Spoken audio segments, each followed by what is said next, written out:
Një vit pas humjes së djalit të tyre 3 vjeçar, familja Hasmegaj nga Vau i Dejës ka zgjedhur ta përkujtojë voglushin përmes një gjesti human.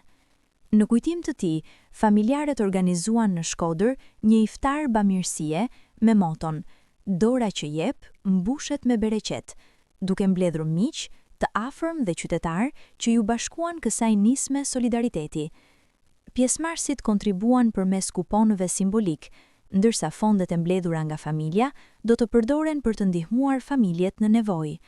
Gjatë mbrëmjes, mori fjalën edhe Luna Methasani, mike e nënës së voglushit, e cila përcolli një mesazh mbështetjeje dhe solidariteti për familjen Hasmegaj në këtë moment të vështirë.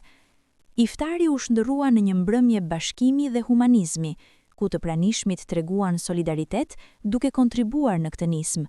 Përmes motos "Dora që jep, mbushet me bereqet", familja Hasmegaj dha një shembull të fortë bujarie dhe besimi, duke kthyer dhimbjen e tyre në ndihmë për të tjerët. Selamu alejkum vëllezër dhe motra.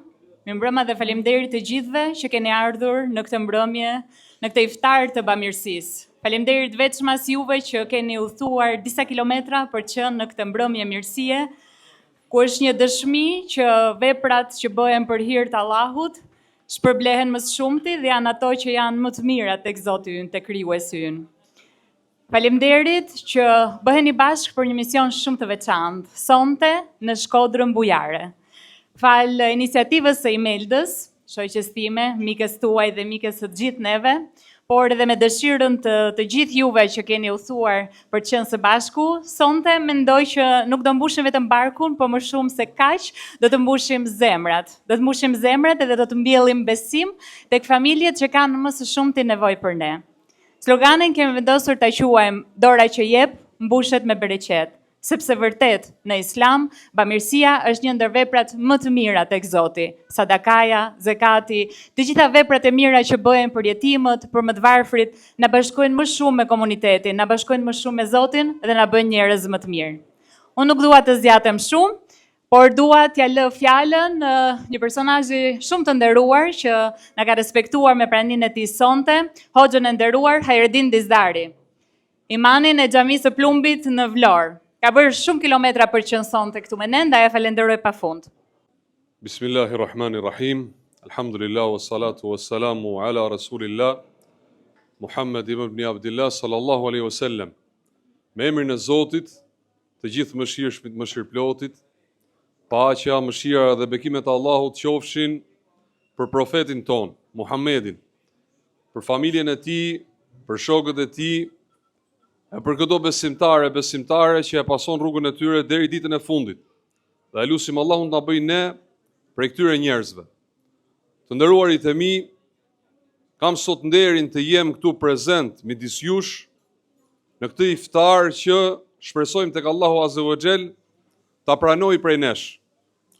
Kam sot nderin këtu të jemi ftuar nga dy njerëz, shpirtrat dhe zemrat e cilëve na kanë mësuar dhe na kanë edukuar ne të tjerëve se si jo vetëm ta përballojmë sprovën, por dhe të dimë që sprovat t'i shndërrojmë në forcë për të ecur përpara. Ashtu siç profetët e Zotit të gjithë me radhë kanë bërë kur ata janë sprovuar. Allahu Dhul Xhelal në një ajet në Kur'an, ajet madhështor, na përkujton duke na thënë se në jetën e kësaj bote gjithsecili prej nesh do të vihet në provë, do të provohet me diçka nga frika, me diçka nga varfria, me diçka nga humbja e pasurisë dhe të mirave, e gjithashtu me humbjen e njerëzve tanë të dashur. E Zoti thot për këta njerëz dhe përgëzojnë, i thot ata të cilët bëjnë durim. Ata të cilët thot bëjnë durim për hir të Allahut dhe kur i godet një fatkeqësi thonë të Allahut jemi dhe tek ai do të kthehemi.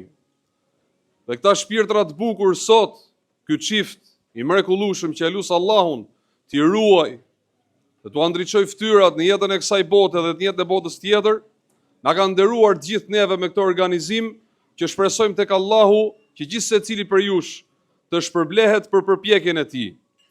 Profeti Muhammed sallallahu alaihi wasallam ka qenë njeri bujar, dhe bujaria ati ka qenë e madhe, por në muajin e Ramazanit, thonë sahabët, shokët e tij, bujaria e tij te i kalon të kufit.